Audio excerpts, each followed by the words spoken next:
You said something about different loads for different hitters. Maybe you could share out what you mean by that. I think that in the online world these days, there's, people see videos that get pushed out by algorithms. And so they're seeing basically two types of methods and everything. And just with working with different hitters, everybody has to get into their back hip. I think that that is pretty common knowledge if you're paying any attention whatsoever. But with the internet, I think that a lot of people are thinking, oh, I have to go to kind of this Aaron Judge hover load, or I have to go to basically this low crouched no stride. And there's actually everything in between that. So I think when people see things that are a little different, they're like, oh, that has to be wrong. So one of the things that I try to do with my hitters in person and online is look at what they're naturally doing. And one of the easiest ways to do that is to start them with their feet together. Just bat on shoulder, feet together, and say, step and swing. And you'll see some that are going to hang back a little bit before. You're going to see some that want to bounce first. They want to go down first. And then you'll see some that just want to stride. Once you see that, you're like, okay, so this is your preference. Now let's work off of that.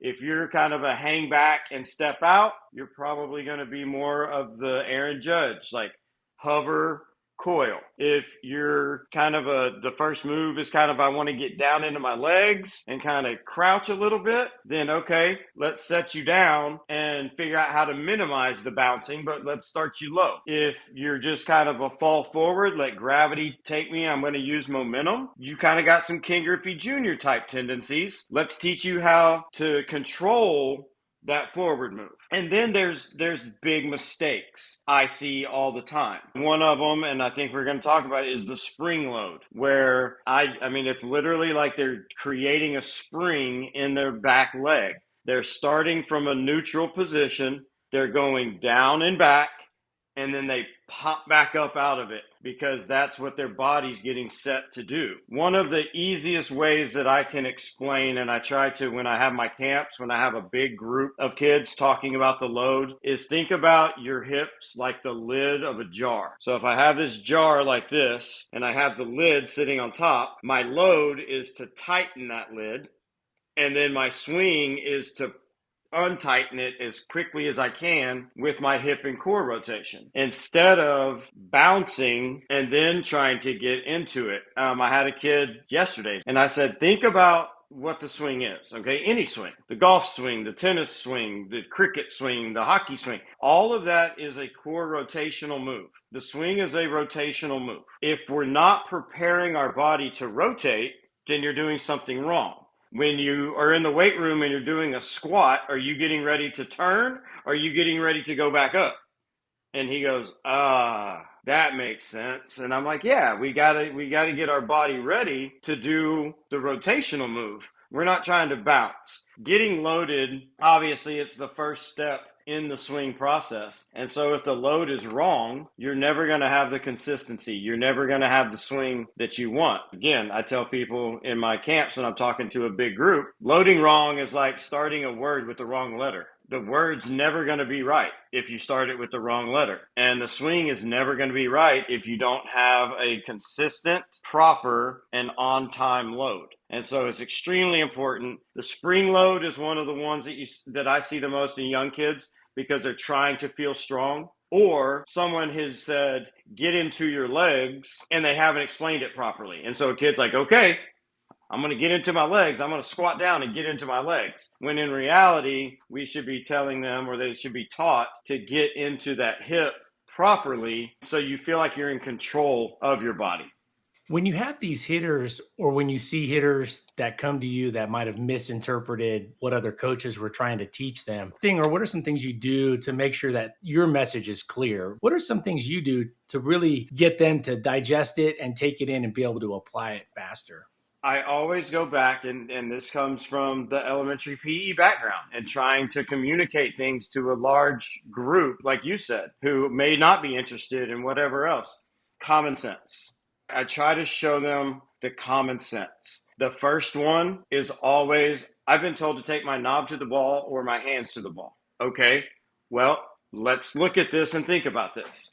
So if I'm standing here and I take my hands to the ball or knob to the ball. Does that make any sense? And without fault, they're like, oh, no, that doesn't look right. Okay. So if I'm here and let's say the ball's on the outside corner and I go this way, my knob is now pointed at the ball, but doesn't this look better? And they, oh, yeah, inside corner. Okay. And so that's usually the first one. And so it's just showing them. I understand as a young player, you are trying to make your coach happy. You're trying to make mom or dad happy. You're doing exactly what the words are telling you to do. Take your hands to the ball. Yes, sir. But that's not what's really happening. And so unless you have somebody to explain, hey, the first thing to happen, and without getting into all the details of the kinematic sequence and everything, I say, hands are the last thing. They're at the top of the body. Our body is a tornado. It's working from the bottom all the way to the top, and the hands are last. So if we know that the hands are last, we have to start rotating. And then once you get them to understand that, it's like, okay, turn the knob to the ball. Don't throw it or push it or whatever else. And then you have without fault, you have people. Well, Mike Trout said on ESPN to take your hands to the ball. You're right. He did, and he shows this. And then I have to explain Mike Trout, Alex Rodriguez, Tony Gwynn, Miguel Cabrera, some of the best hitters to ever walk the planet will show and demonstrate this, but it's because they don't have to worry about the body. Their body's going to do what it's supposed to do. They're thinking this because they're trying to get on top of a 100 miles an hour fastball. You, Mr. 8-year-old, don't have any idea what your body's doing. We need to learn the body first, and then we can put in the hand thoughts. And I probably say that 100 times a day. Hey, you're a young player. Forget about your hands right now. Learn to use your body. Once you learn to use your body, then if we need to think about what your hands are doing later for velocity or for adjustments or whatever the case is, we can get there. That's my biggest thing with those cues, just show them. I understand why you are doing what you're doing. You're trying to do exactly what you're told, but let's back up and see if we really understand it. Squish the bug is another one. As soon as you stand there and you show them that I can turn my back foot without my hips doing anything, they're like, oh, that doesn't look right. And as soon as you put your hips into it and make it look like a real swing, they go, oh, okay. My back foot is going to react to what my hips and knees are doing. It's not just sitting there spinning itself. Another one that's really common is, pulling off. Oh, my mom says I'm pulling off. My dad says I'm pulling off. My coach says I'm pulling off. And then they don't want to rotate because they think, okay, if I rotate, I'm pulling off. When in reality, pulling off has nothing to do with rotation. It has to do with losing posture. Again, I explain, okay, if I'm down this way and I stand up, that's pulling off, but that's coming out of posture. If I can stay here and turn, I can still turn, but now everything's going to the middle of the field. It's a posture control thing. It's not a rotation thing. And again, usually you see the light bulbs come on and they at least understand now the difference in how their body moves. And then we dive into, okay, these are the drills to help and, do all that jazz. That's good stuff right there. I love how you reverse engineer it a little bit for the kid, but you also don't just say, hey, that's wrong. You come from a point of view or an angle of like, let's show you. So you, as the player, as the kid, can see it and decide for yourself instead of saying, hey, your old coach is wrong or that's not right. You explain it and you show them. And so they get that buy in rather than being told what to think. They can see it for themselves. And I like how you approach that. The Mike Trouts and the Tony Gwynns, and they're great hitters, right? Sometimes I think when they do teach or tell things verbally, it's not always what they're doing in the game too. Sometimes, they'll say, and also sometimes they're players, they're not coaches. It's a long journey to become a good coach. And communication is something that takes a lot of time to get, like you communicated that so well, but you've been doing this for thousands and thousands and thousands and thousands and thousands of hours. So I think as players, sometimes they say something and maybe they're not articulating it perfectly. And so young kids hear it and think, oh, knob to the ball. It's also cherry picked. Stuff online like that is cherry picked. It's picked for buzzwords and everything else. Full conversations generally aren't recorded, so you don't have any context. But if I'm a 10-year-old kid and my favorite player is Mike Trout and he says, do this, hell, I'm going in the backyard right now and I'm doing this. And so that's a big problem. And so that's one of the things that I also tell, especially the older kids, like 12, 13, that have access to social media. Before you go and just start doing something that you saw, ask. If you're one of my kids, ask me. I may say, yeah, dude, that's great for you. Or I may say, whoa, whoa, whoa, whoa, whoa, time out. We're not going to do that without understanding whatever it may be. And to your point, there's a reason I think that you don't see some of the best hitters to ever walk the planet hired as hitting coaches. Is the information good? Do I always listen when a Barry Bonds clip or a Tony Gwynn or a Ted Williams clip? Absolutely. Like, hold up, what do they got to say right now? But if you look over history, the actual names of hitting coaches that are brought up in the circles of us that kind of live this aren't ex players that were multi time All Stars. They're guys that have just been studying and studying and studying and always learning and developing in things that are the true gurus of the hitting world at the professional level. 100%. One of your videos, recent videos, you talked about create and maintain space. What do you mean by create and maintain space? So there's a couple places that we have to do this in our body and in our swing. I like the fact that I can get up and demo. This makes my heart happy. So the first one that I think everybody again who watches is the stride and separate. When we're creating that space between our front foot and our hands, some people call it the rubber band effect, like we're stretching a rubber band across our body. That's the first one. That creates the stretch across our core, our fascial slings, all that fun stuff. But that space that we create is our time for adjustment also. Let's say we have a kid that comes in and they don't ever get their hands back, so they land and they're like this. Well, now their space is like this compared to this. And so that kid's not going to have nearly the adjustability. Same thing with kids that short stride. I know y'all can't see my feet, but if I take a stride and I'm just outside of my shoulders and I'm this much, my swing space is tiny.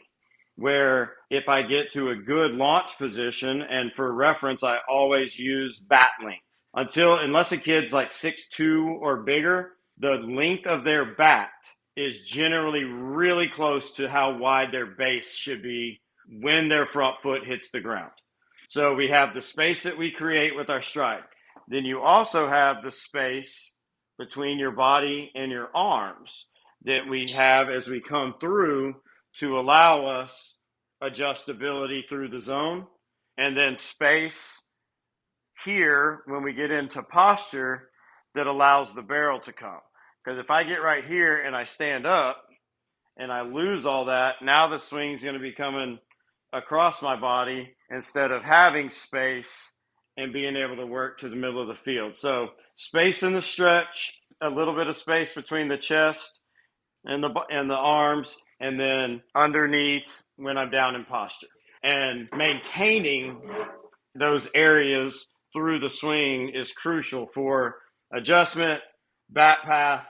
So yeah, that's why people have the connection balls. That's why people use the bands. That's why some instructors, you'll see them have like the bat between their feet so they can't slide up, because that happens a lot. Kids will go to swing and that back foot will slide up on them. And so everything stands up. And I tell them it's like crushing a can, aluminum can like this. And then all of a sudden you slide up. It's like, yep, when we just crush everything and you have nowhere to go. So yeah, creating and maintaining space, it's vital. Keep that spacing. I like how you're coming at that. And along those lines are kind of something that comes right along with that. You say down to get behind, down to get behind. What do you mean by that? The baseball is always going to be, unless you're swinging at something that is up here, the ball that we are targeting is always going to be down from where our hands are. I'm in my stance, load, get here. The first move is always going to be slightly down. I've got to come down to get connected. I'm not going to be swinging up here, right? And so with our sequence, it's not like a seatbelt, like across me. With our sequence, the initial knob direction is always going to be down. And that's also why you get the swing down, because the first move pitches underneath me somewhere. I have to get the barrel behind the ball and on plane. So down, and then as I turn, now I get that barrel behind. Instead of, coming up and taking that knob up first, which is taught by some people, I'm a believer that the first move with sequence is always going to be slightly initially down as we get connected, and then depending on pitch height, I may be slightly down and then flat, but I'm still initially down a little bit. I may be really down if it's a real low pitch. One of the easiest cues that I have developed over time and tell people is replace the front elbow with the knob. If you start watching a lot of video, you'll see that a whole lot. So from that launch position, if I can just think about bringing my knob to where my front elbow was, that's going to get me into a really good position. If it's a down pitch and I've got to come here, it may switch a little bit if I'm getting into like that low, change up slider running away. But as a general rule, and a really good thought for young hitters, is replace the front elbow with the knob. Again, that goes back to just kind of the common sense thing. The ball is going to be generally, the ones we want to swing at are generally going to be belly button to knee. Well, that's obviously lower than my shoulder where my hands start. How do you get there? Well, you got to go down. But again, it's in sequence and there's some nuance to that. But as an easy thought process, down to get behind. And when I draw it out on my analysis and explain it, it really clicks for people. I would just tell people, if they really want the breakdowns of this type of stuff, go to my YouTube. My Instagram and everything, they may be like a minute long. My YouTubes have full lessons. If you want a topic on rear arm connection, posture control, maintaining space, they're called lesson look-ins. And it's a full me in the lesson, how I teach that to kids. And the YouTube channel videos are designed for young players, parents, and coaches. It's super, super easy terminology. It's one or two drills. It's not a bunch of biomechanical, jargon and stuff. So it's designed to literally be able to put it in front of your 9-year-old and say, copy that. So if people are really wanting the more mechanical, technical breakdowns with the drills, YouTube's where to go. If you want to see just kind of real quick, me in the cage with somebody and kind of a vibe, then Instagram and TikTok. If you want to see me really sarcastic, giving people a whole lot of, grief online, Facebook is kind of my playground for that. Each platform has a different kind of vibe to it. Yeah, when I was watching those videos, immediately I thought, you know what, Josh is perfect for our listeners. When I was watching, I go, this is exactly what we need. We cover so much stuff on our podcast, but one thing that's hard to do is to talk hitting and the specific nuances of each kid's, swing. And I thought, you know what, I'm going to bring Josh on, not just to have you share out, your message right here, but also to get listeners to go and look at and watch your YouTube videos or Instagram, like you said. So speaking of swings, launch angle is something that gets talked a lot about these days. Launch angle. What's your take on launch angle, and what can youth coaches how should they use launch angle, or should they use it when they're talking to their players and coaching them? I'm a firm believer in hit line drives all over the yard, and good things are going to happen. But with technology and everything these days, it's there. It's in front of you. So my advice to, younger coaches that aren't dealing with, there are some, like if you get into college and you have a kid that he doesn't have the speed tool or anything, and you need him to hit the ball out of the yard, if you want to work on creating a higher launch angle for him, I get it. That's what he needs to do. But for young players learning, what I say is stay between 10 and 22. That's what I look for. So we have a TrackMan at the facility, and I tell our players, I say, you can turn around and look at that thing all you want. I know it's cool, but the number I'm looking at is the launch angle between 10 and 22. Because if you can start doing that with line drives on 40-mile-an-hour front toss or a 90-mile-an-hour machine, you're going to be okay. And so that's my thought on launch angle. I don't, like I say, I don't ever talk in terms of creating it. If I do have a kid that's a ground ball machine, we talk about getting on plane. I don't say, hey, we're going to fix your launch angle. If I have a kid that's a fly ball machine, I'll say, hey, we're going to work on flatten you out, finding the middle of the baseball. I'm not talking about, hey, we're going to lessen your launch angle. It's one of those things. Launch angle in their mind, in young players' mind, is associated with home runs because that's what they hear on TV. They're explaining to them, hey, the actual launch angles we want are these line drives between 10 and 22.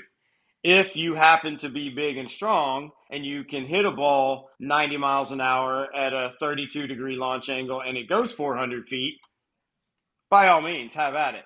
But how many of us can really do that at the amateur level? That's the extent of launch angle for me, 10 to 22.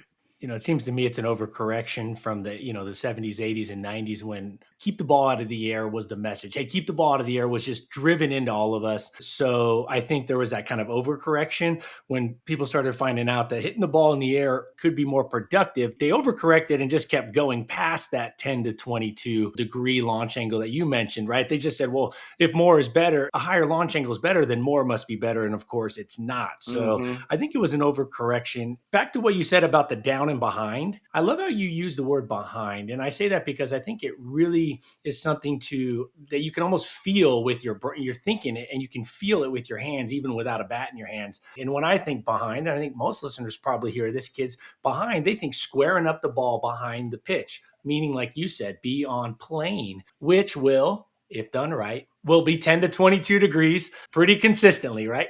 Yeah. Make it make sense. Yeah, it all leads into one thing or another. And I laugh about it now just because I've been doing it so long. It doesn't faze me. It's just another day in the life. But I find it funny when people are like, you teach an uppercut swing, you teach a launch angle swing. No, I don't. I teach line drives and I've taught line drives since I started coaching. Those swings just may look a little bit different for each individual player. But that's where I have the fun with the online stuff. Is just when people start yapping and actually have no idea. So makes me think of that man in the arena quote. Unless you're in the arena and you've done it 1,000 hours, let's be a little more curious. I know you got family plans after this. Couple quick one. I'd love to hear your thoughts. Afraid of being hit by a pitch. Yeah. You get a lot of kids at the youth game afraid of getting hit by the pitch. What's your take on that? Man, I tell you what, and this comes from me growing up playing the game a long time. I think that for some kids, just mentally, they can handle it and understand that it's part of the game. And I think some kids, they're scared. And it's a mental hurdle, and it's not something to make fun of. It's not like they're trying to be scared. Getting hit with something hard hurts. And if you aren't kind of born with whether it be a baseball mentality or kind of a high level competitive mentality, that can be a really hard hurdle to get over. And, parents ask me all the time, and it's one of those where I'm like, hey, man, if I had that magic fairy dust, I'd own an island somewhere. Like, I don't have an answer for that for every player. We can talk about learning to get hit, learning to turn properly instead of opening yourself up. We can talk about mentality. Do you really think the pitcher's trying to hit you? No, right? Especially at the young levels. They're not trying to hit you. You can talk about the probabilities. How many at-bats have you gotten in your life? You talk to a 10-year-old, hey, how many times do you think you've gone to the plate in a game in your life? And they're like doing the math, and I was like, you know what? Let's just say 300 in your lifetime. How many times have you gotten hit? And they're like, 2. And I'm like, okay, so 2 out of 300. And maybe they can process it that way. But ultimately, they just either grow out of it or they don't. That's the reality. Some kids mentally just aren't built to be hitters, whether that's fear of failure, whether that's fear of getting hit, whether that's they're too much of a perfectionist, whatever it is. And they either grow out of it over time, and mom and dad and coaches just need to be patient, or by the time they're 13, they say, peace out. I'm going to go find something else to do. So, yeah, I wish I did have an easier or a fix for that. But I think some kids are just born with that, oh, you're going to hit me, I'm going to get mad and figure it out. And some are just a little more, ouch, that hurts, and I don't want that to happen again. I'm going to preservate here and I'm not going to get hit. I'm going to move. So yeah, that's a tough one, man. And I feel for kids that struggle with it because I didn't. Like I remember vividly getting hit in the face when I was 9 years old. It was actually on a machine. We had those old, like hard machine balls, and it was early in the morning, and the dew had gotten on them, and I'm sitting there expecting it to come right down the middle, and I didn't even flinch. I mean, it just bam hit me in the face, black eye. Next day, get up, like nothing happened, hit a home run. But I've been playing wiffle ball in the backyard and I've been playing with my buddies since we could run around and throw. So getting hit to me was just part of the game. Nowadays, kids aren't doing that. And so it's not part of the game. It's something like, oh crap, I just got hit. That hurts. So yeah, just experience and mentality. Appreciate you coming on, Josh.